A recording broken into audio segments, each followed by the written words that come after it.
기도하겠습니다. 하나님 말씀 이제 읽습니다. 아버지 하나님, 우리가 성경을 매일매일 2장씩 읽는데 오늘 이 시간에 그 약속된 성경 한 장을 읽습니다. 요한계시록 말씀을 읽을 때에 우리 안에 계신 성령님께서 가르쳐 주시옵소서. 우리의 이성으로 성경을 깨닫는 것이 아니라 하나님께서 주신 그 성령님을 통해서 성경을 읽을 때마다 우리가 어떤 신분인지를 깨닫게 해주시고, 또 요한계시록을 읽을 때마다 하나님께서 보내주신 그리스도께서 언젠가 오실 것이라는 소망을 가질 수 있도록 은혜 내려 주옵소서. 매주마다 또 매일마다 성경을 읽고 기도하는 것이 힘듦을 고백합니다. 세상이 너무 살기 좋아서 아버지 하나님이 놀 것이 많고 즐길 것이 많은데, 우리는 시간표가 죽음이라는 것이 언젠가 다가오는 것을 저희들은 잘 알고 있습니다. 그러나 세상은 끊임없이 마치 죽음이 없는 것처럼 이야기할 때마다 우리는 성경을 읽으면서 죽음이 우리 앞에 있다는 것을 깨닫고 하나님을 붙들 수 있는 저희들 되게 인도하여 주시옵소서. 하나님 말씀이 있습니다. 그리고 하나님 말씀 공부합니다. 우리의 모든 것을 내려놓고 하나님 말씀에 집중할 수 있도록 은혜 내려 주옵소서. 예수님 이름으로 기도합니다. 요한계시록 19장입니다.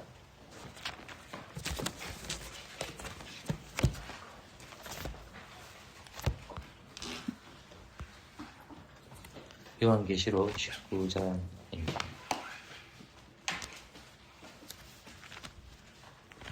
제가 하나님 말씀 읽겠습니다. 눈으로 잘 따라와 주셨으면 감사하겠습니다. 이일 후에 내가 들으니 하늘에 허다한 무리의 큰 음성을 같은 것이 있어 그러되 할렐루야, 구원과 영광과 능력이 우리 하나님께 있도다. 그의 심판은 참되고 의로운지라. 음행으로 땅을 더럽게 한 큰 음녀를 심판하사 자기 종들의 피를 그의 손에 갚으셨도다 하고, 두 번째로 가로되 할렐루야 하더니 그 연기가 세세도로 올라가더라. 또 24장로와 네 생물이 엎드려 보좌에 앉으신 하나님께 경배하여 가로되 아멘 할렐루야 하니, 보좌에서 음성이 나서 가로되 하나님이 종들 곧 그를 경외하는 너희들아, 무릇 대소하고 다 우리 하나님께 찬송하라 하더라. 또 내가 들으니 허다한 무리의 음성도 같고 많은 물소리도 같고 큰 내성도 같아서 가로되 할렐루야, 주 우리 하나님 곧 전능하신 이가 통치하시는도다. 우리가 즐거워하고 크게 기뻐하여 그에게 영광을 돌리세. 어린 양의 혼인의 기약이 이르렀고 그 아내가 예비하였으니 그에게 허락하사 빛나고 깨끗한 세마포를 입게 하셨은즉 이 세마포는 성도들의 옳은 행실로다 하더라. 천사가 내게 말하기를 기록하라. 어린 양의 혼인잔치에 성함을 입은 자들이 복이 있도다 하고, 또 내게 말하되 이것은 하나님의 참되신 말씀이라 하기로 내가 그 발 앞에 엎드려 경배하려 하니, 그가 나더러 말하기를 나는 너와 및 예수의 증거를 받은 형제들과 같이 된 종이니 삼가 그리하지 말고 오직 하나님께 경배하라. 예수의 증거는 대언의 영이라 하더라. 또 내가 하늘에 열린 것을 보니 보라, 백마 탄 자가 있으니 그 이름은 중심과 진실이라. 그가 공의로 심판하며 싸우더라. 그 눈이 불꽃 같고 그 머리에 많은 면류관이 있고 또 이름 쓴 것이 하나가 있으니 자기밖에 아는 자가 없고, 또 그가 피 뿌린 옷을 입었는데 그 이름은 하나님의 말씀이라稱하더라. 하늘에 있는 군대들이 희고 깨끗한 세마포를 입고 백마를 타고 그를 따르더라. 그의 입에서 이한금이 나오니 그것으로 만국을 치겠고 친히 저희를 실장으로 다스리며 또 친히 하나님을 곧 전능하신 이의 명령한 진노의 포도주를 밟겠고 그 옷과 그 달의 이름이 쓴 것이 있으니 만왕의 왕이요 만주의 주라 하였더라. 또 내가 보니 한 천사가 해에서 서서 공중에 나는 모든 새를 향하여 큰 음성으로 외쳐 가로되 와서 하나님의 큰 잔치에 모여 왕들의 고기와 장군들의 고기와 장사들의 고기와 말들과 그 탄 자들의 고기와 자유한 자들이나 종들이나 무로 대손하고 모든 자의 고기를 먹으라 하더라. 또 내가 보매 그 짐승과 땅의 임금들과 그 군대들이 모여 그 말 탄 자와 그의 군대로 더불어 전쟁을 일으키다가 짐승이 잡히고 그 앞에서 이적을 행하던 거짓 선사도 함께 잡혔으니 이는 짐승의 표를 받고 그의 우상에 경배하던 자 아들을 이적으로 미혹하던 자라. 이 둘이 산채로 유황 불붙는 못에 던지우고 그 나머지는 말탄 자의 입으로 나오는 금의 죽음에 모든 새가 그 고기로 배불리 우더라. 아멘. 시편 45편입니다.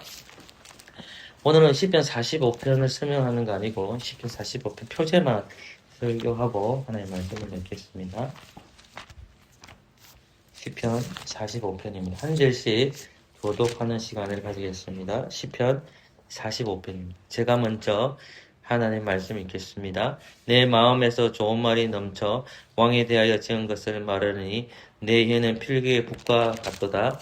왕의 생과 하늘의 먹은 것뿐이 그러므로 하나님의 왕의 영광에 주시다. 능한 자여 칼을 허리에 차고 왕의 영화와 위협을 입으소서. 왕은 주와 여호와 이를 위하여 위엄있게 가지고 승천하소서. 왕의 오순이 왕에게 드러내를 바치리라.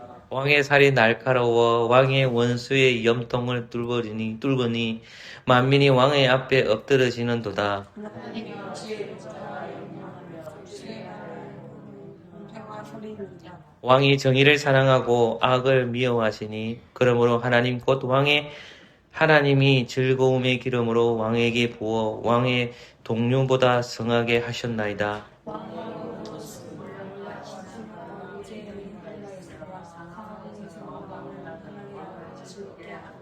왕의 기비 중에는 열왕의 딸이 있으며 왕후는 오벨의 금으로 꾸미고 왕의 우편에 섰도다.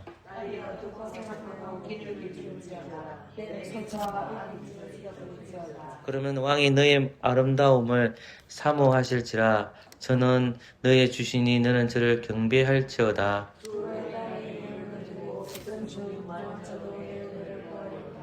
왕의 딸이 군중에서 모든 영화를 누리니 그 옷은 금으로 수놓았도다.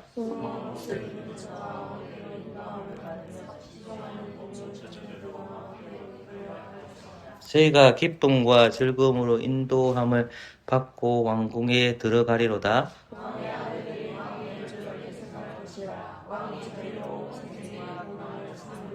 내가 왕의 이름을 만세에 기억게 하리니 그러므로 만민이 왕을 영영히 찬송하리로다. 아멘. 시편 45편은 1절부터 7절까지 구성되어 있습니다. 구조 분석은 다음 주에 제가 말씀을 드릴게요. 제가 기록되어 있는데 뭐 얘기하는 것보다 오늘 좀 앞부분만 좀 설명하고 마치려고 그럽니다. 시편 45편에 보면 표제 제목이 적혀 있습니다. 그것이 누구시냐 했을 때에 고라 자손이라는 것을 밝히고 있죠. 시편 44편도 보면 똑같이 뭐라 적혀 있죠? 고라 자손의 마스길이라고 적혀 있죠. 절속에는 들어가지 않지만 표제 제목을 적어 놓은 겁니다. 마스길이라는 말은 교훈이라는 말입니다. 그렇게 이해를 하시면 돼요. 그런데 시편 45편도 동일하게 고라 자손의 마스길 해가지고 사랑이 일어납니다. 그래서 왕에 대한 찬양과 신부에 대한 찬양으로 이렇게 있는 것이 시편 45편의 내용입니다. 그거는 제가 다음 주에 설명하고요.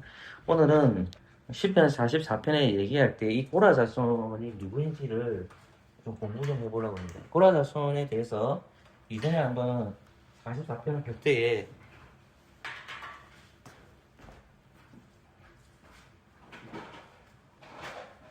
이전에 한번 시편 44편 할 때에 고라 자손에 대해서 공부를 했습니다. 고라 자손은 시편 40편, 4편을 나중에 들어보셔서 그걸 하시면 될 것 같고요. 오늘은 이 고라 자손만, 고라 자손만 살펴보겠습니다. 이 고라 자손을 알기 위해서는 반드시 본문을 봐야 될 게 민수기 16장을 공부하셔야 됩니다. 민수기 16장 공부해야 될 이유가 뭐냐면 민수기 17장에서 보면 그 고라 자손이 반역을 일으키는데 250명과 땅을 지어서 누구와 대적하냐면 모세와 아론을 대항합니다. 그러니까 이제 이 대항하는데 그런데 이 고라의 후손들이 있거든요. 자녀들이 그 자녀들이 아버지의 길을 안 가요. 그래서 하나님께서 고라 자손의 무리들을 다 심판하시지만 고라의 아들들은 남겨놓습니다. 그래서 고라의 자손들이 결국은 아버지와 아들들이 하나님을 향한 같은 신앙을 가지고 있어야 되는데 하나님께서는 모세와 아론을 하나님 중보자로 세우셨어요. 하나님은 모세를 중보자로 세웠고 아론을 중보자로 세우셨어요. 모세의 직분은 뭡니까? 직분은 일을 하는 거예요. 모세가 일을 하는 게 있어요. 그 일을 하는 게 뭡니까? 그게? 직분이죠. 직분이 뭡니까? 그게? 선지자는 뭘 하는 거죠? 하나님의 말씀이죠. 그러면 누가 말씀했던 거죠? 하나님이 말한 것을 누구한테 전달하는 거예요. 예, 그게 이제 선지자의 사명이에요. 목사가 이 선지자적 사명을 하는 거거든요. 설교 강단에 설교하죠. 설교는 제가 더하면 안 돼요. 그 더한다는 말이 내 생각과 내 의지, 내가 말하는 철학을 가르치면 안 돼요. 그러니까 설교는 뭐냐면 세상의 철학과 가치관과 인본주의를 가르치면 안 돼요. 자본주의를 가르치면 안 돼요. 이해됐어요? 제 말이? 그러니까 설교는 하나님의 말씀을 계시를 전달하는 거예요. 계시를 전달하는 거잖아요. 계시가 어디냐면 말씀이잖아요. 그러니까 모세가 하나님의 계시 말씀을 직접 귀로 들은 거죠. 뭐로 들었다 합니까? 귀로 들은 거잖아요. 하나님 눈에 보여요, 안 보여요? 하나님 안 보입니다. 이해됐어요? 하나님 안 보이는데 자기를 드러내는 게 계시예요. 계시라는 말을 뭐라고 했죠? 드러내다라고 했잖아요. 그러니까 하나님께서 모세에게 가르쳐 주신 말씀을 누가 들은 거예요? 모든 이스라엘 백성이 들을 수도 있지만 하나님께서는 특별히 한 사람을 선택했는데 그 사람이 선지자의 직분을 가지고 있는 중보자를 하는 거예요. 모세의 말은 곧 누구의 말인 거예요? 하나님의 말인 거예요. 그래서 하나님의 말씀을 모세가 더하거나 빼면 됩니까? 안 되죠. 하나님 말씀을 있는 그대로 가르치는 사람이 바른 선지자예요. 똑같이 목사도 하나님의 말씀을 깨닫는 것을 그대로 가르치는 것이 바른 목사가 되는 겁니다. 여러분은 그 말씀을 듣고 세상에 나아가서 더하거나 빼지지 않고 그 말씀대로 전도하는 것이 바른 성도예요. 이해됐죠? 그러면 모세가 중보자로서 그 역할을 감당해야 되는데 이 일에 있어서 하나는 나눠요. 그게 뭐냐면 대제사장이 있단 말입니다. 이 대제사장은 지파가 어느 지파냐면 어느 지파죠? 레위 지파죠. 레위 지파는 첫 번째는 뭐냐? 하나님의 말씀을 가르치는 사람이에요. 두 번째, 하나님께서 아직은 아니지만 모세 시대 때와 다윗과 솔로몬 시대 때에 하나님 집이 하나 생기죠. 그 집이 뭐예요? 모세 시대 때는 집은 하나님 집이 어디죠? 성막이죠. 자, 이 머리에 다 들어가야 돼요. 성막이죠. 그럼 다윗과 솔로몬 시대는 이게 아니잖아요. 자, 그러면 다윗과 솔로몬 시대 같이 봅시다. 그럼 뭐예요? 돌로 지은 집 뭐죠? 미안합니다. 성전이죠. 그죠? 돌로 지은 집이에요. 이 성막 움직여 안 움직이죠? 그러면 요 성막과 요 성전을 관리하는 사람이 있죠. 이 관리하는 사람 누구죠? 레위 지파 사람들이죠. 이해됐죠? 근데 레위 지파 사람들을 하나님께서 레위 지파를 세워줘서 하나님의 집을 뭡니까? 지키는 자가 되는 거죠. 그래서 이 사람들이 뭐냐? 그러면 이 레위 지파에서 가장 높은 직분을 가지고 있는 사람이 누구냐면 대제사장이에요. 레위 지파 사람 중에 대제사장이 나와요. 그 다음에 누가 나옵니까? 제사장들이 나와요. 제사장은 몇 사람이에요? 한 사람.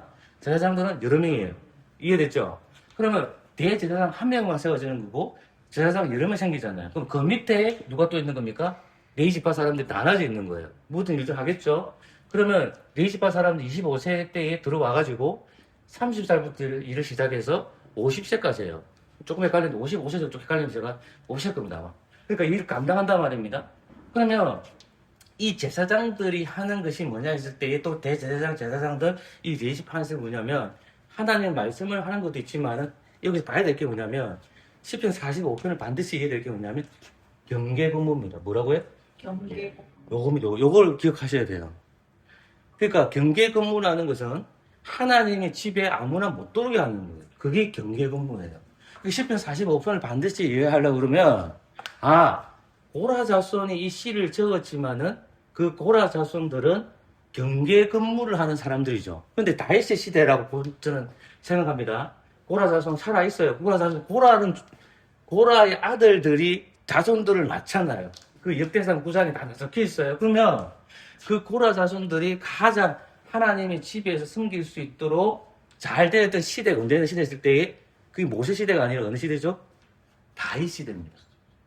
다윗 시대에는 하나님의 집으로 들어가는 것이 예루살렘 성으로 들어갈 때 문지기들이 있습니다. 그 문지기가 누구 할까요? 레위인들 합니다. 특히 누구 할까요? 고라 자손입니다. 고라 자손이 하나님께서 뭐냐면 뭐라고요? 문지기. 뭐라고요? 문지기랍니다. 문지기라는 것은 뭡니까? 문을 지키는 사람이에요. 그러면 그 문을 지키는 사람, 아까 제가 말했죠. 말씀을 가르치긴 하지만 또 뭐죠? 아까는 하나 더. 문지기는 뭐예요? 경계 근무예요. 그러니까 이 문지기가, 보세요. 동서남북으로 돼 있는데, 하나님이 집으로 들어가는 문이 동서남북으로 돼 있단 말입니다. 그 문지기가 누구냐면, 레위 지파 사람인데, 그 레위 지파 사람 중에 누가 많다고 합니까? 고라 자손이 뭐 한다? 문지기를 하는 거예요. 그 하나 더 하는 게 뭐냐면, 찬양을 해요. 뭐 한다고 해요? 찬양. 그러니까 문지기도 하고, 찬양도 해요. 그리고 또 뭐냐면, 여러 가지 업무들이 많아. 그 업무들 다 누가 할까요? 고라 자손이 대부분 해요. 제가 한번 살펴보려면 뭐냐면, 이 문지기를 살펴보는 겁니다. 그 문지기가 동서남북에 있는데, 안으로 들어가는 거를 누가 판단하는 겁니까? 고라 자손이 판단하는 거죠. 그러면, 부정한 게 들어가야 됩니까? 정한 게 들어가야 됩니까? 그게 중요한 겁니다. 그러니까 경계 근무를 쓰는 거예요. 하나님의 집을 지키는 그 문지기 역할을 하는 거예요. 그러니까 고라 자손들이 처음에는 그의 아버지는 당을 지어서 모세와 아론 중보자를 대항하는 자였지만 그들은 무엇을 초월했죠? 민수기 16장에서 보면 혈련을 초월했잖아요. 혈련을 초월하는 거예요. 왜냐하면 제가 항상 여러분들한테 이 본문을 볼 때마다 이 에베소서 본문을 찾아온 거잖아요. 에베소서 2장에 보면 우리는 그리스도 안에서 가족이 되었죠. 누구의 피로 가족이 된 겁니까? 누구의 피로 우리가 가족이 되었죠? 제가 유기의 성도님 아무 관계가 없잖아요. 근데 우리가 가족이라고 얘기하는 거예요. 그럼 왜 가족이 된 거죠? 그리스도의 피죠. 그럼 그리스도의 피가 연결되는 것은 누구의 사역을 통해서 그리스도의 피로 연결되는 겁니까? 성령님의 사역이요. 예수님도 맞지만 예수님은 우리에서 피 흘려주신 거고 그 피를 흘려주는 것을 함께 지어져가는 가족, 함께 지어져가는 교회가 되기 위해서 성령님께서 연합을 시켜주셨죠. 이해됐어요? 그럼 교회가 연합이 되었을 때 그 문지기 역할을 감당하는 사람 누굴까요? 이 시대에는 고라 자손들이 레위인들이 문지기 역할 하잖아요. 오늘날 이 시대 교회에서 문지기 역할 하는 사람 누구예요? 목사입니다. 목사. 그 특히 누굴까요? 당이. 목사와 장로. 또 더 나가면 어디까지 나오겠어요? 문지기 역할 하는 사람은 직분이 세 가지. 목사, 장로, 집사죠. 그럼 집사는 뭘 잘해야 돼요? 예를 들자면 구제잖아요. 장로는 뭐예요? 가르치면 아닙니다. 그래도 있지만 물론 있지만 뭐 하는 거죠 이거? 시기하잖아요. 그죠? 목사는 뭐예요? 말씀을 가르치잖아요. 그러면 목사가 바르게 말씀을 가르쳐야 되고 장로가 바른 말씀을 통해서 치료해야 되고 집사가 바른 말씀을 구제를 해야 되죠. 그렇게 할 때에 부정하는 것이 교회 안에 들어올까요? 못 들어올까요? 못 들어옵니다. 그러니까 지금 이 경계 근무하는 그런 거죠.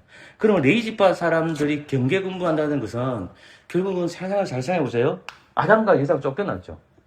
근데 왜 아담과 여자가 왜 에덴 동산 못 들어갑니까? 그 누가 지키고 있죠?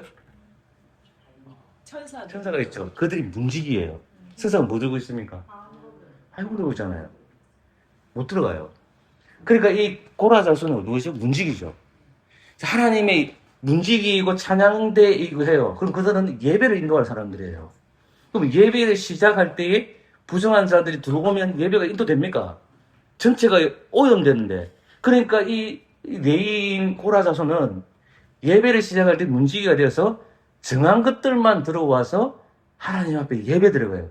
하나님께서 말씀하신 기구들이 들어와야 돼요. 그리고 성전이나 성막에 있는 기구들을 자신들이 관리해야 되는 거예요. 부정한 것들이 들어오지 못하도록 그들은 문지기가 돼서 하나님의 집을 시작하는 거예요. 그죠? 그러면 그 문지기가 하나님의 말씀을 따라서 집행해야 되지 자기 생각하고 집행하면 됩니까? 안 됩니까? 망하는 거예요. 그 문지기가 엄청나게 중요한 역할이라는 겁니다. 그러니까 고라 자손이 이 문지기로서 그 역할을 감당하고 있는데 그 역할을 감당하시기 위해 누가 오시는 겁니까? 다시지? 예수님이 오셔서 성취해 주시는 거예요. 근데 지금 어디 올라가 버렸어요? 맞죠? 그러면 하나님께서 우리에게 주신 문지기가 있잖아요. 그죠? 여러분들이 문지기이고 또 누가 문지기 되는 거예요? 내가 목사와 장로와 집사들이 움직여야 되죠. 그러니까 부정한 자들 들어오면서 예배를 드릴 때에 어떻게 해야 돼요? 목사는요. 경계 근무를 해야 되는 겁니다. 하나님 주신 칼은 뭐예요? 시칼 들고 옵니까? 그게 말씀이에요. 그래서 예배소서에 보면 성령님을 뭐라고 합니까? 곧 하나님의 검이라잖아요. 칼이라잖아요. 이해됐죠? 그러니까 목사가 가지고 있는 무기가 뭐예요? 말씀. 장로가 들고 있는 무기가 뭡니까? 말씀. 성도 여러분 들고 있는 게 뭡니까? 말씀. 그럼 여러분들이 문지기로서 어떻게 해야 돼요? 주님 묻는 교회를 지키기 위해서는 어떻게 해야 돼요? 말씀. 말씀. 목사는 뭐 들고 있어야 돼요? 말씀. 돈 아니에요. 그건 아니에요. 뭐예요? 말씀을 지켜야 돼요. 말씀을 지킬 때에 누가 보이고 있죠? 부정한 자들. 부정한 것들이 교회 안에 못 들어갑니다. 여러분 속에 부정한 게 있어요? 없어요? 솔직히 얘기해보세요. 있잖아요. 그걸 어떻게 죽여야 돼요? 그래서 히브리서 4장 12절이 중요한 겁니다. 하나님의 말씀은 죽었어요? 살았어요? 살아있다. 그 하나님의 말씀 살아있어 내 혼과 영을 찔려 쪼갠다고 했잖아요. 내 안에 있는 욕심을 죽이는 것은 돈과 명예와 그게 아니에요. 뭐죠? 말씀입니다. 성령님이 안에 거하시기 때문에 성령님께서 우리를 자꾸 어디로 인도하시죠? 나를 때려 죽이기 위해서 성경을 가게 만들죠. 나를 죽여요.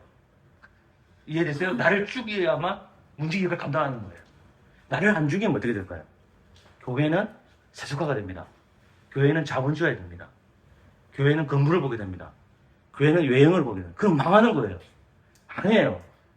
교회는 사람이에요. 사람이 어떻게 돼요? 하나님의 말씀에 무장되어 있을 때에 교회는 세속화되지 않습니까? 그런데 이 세속화되지 않는다는 말이 나 이미 세속화 안 됐어. 세속화 안 돼서 이게 아니라 그래서 오실 그날이 안식이 이루어질 거예요. 그동안 우리 무엇과 싸워야 돼요? 하나님의 말씀으로 문지기가 되어서 내 안에 있는 죄와 싸워야 되고 예부적으로 타락한 자들 교회 안에 못 들어오도록 지켜내는 사명을 목사가 해야 되고 장로가 해야 되고 집사가 해야 되고 성도님들 해야 되죠. 다 같이 문지기 역할을 할 기능이 있잖아요. 그럼 목사의 무기는 뭐냐? 장로의 무기는 뭐냐? 성도의 무기는 뭐냐? 집사의 무기는 뭐냐? 단 한 가지예요. 돈과 명예가 그런 게 아니에요. 뭐예요? 말씀. 그 말씀으로 할 때에 교회는 지켜집니다. 그렇지 않을 때 교회는 어디가 될까요? 중세시대 그들이 무너진 거예요. 그들이 뭐가 없었기 때문에요? 말씀이 없었기 때문에. 우리 교회는 여러분 말씀 다 무장했어요.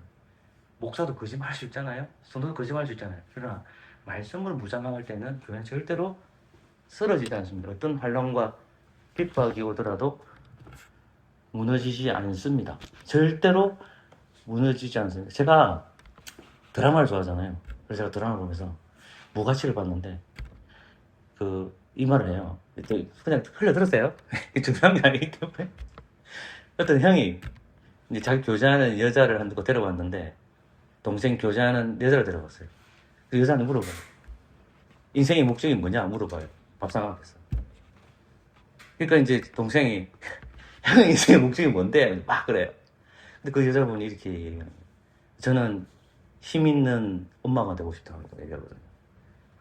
그게 돈과 명예가 있는 것이 아니라 어떠한 환난과 핍박이 있다 하더라도 쓰러지지 않고 지켜주는 그런 엄마가 되고 싶다. 그 말이 저는 굉장히 성경적으로 다가왔어요.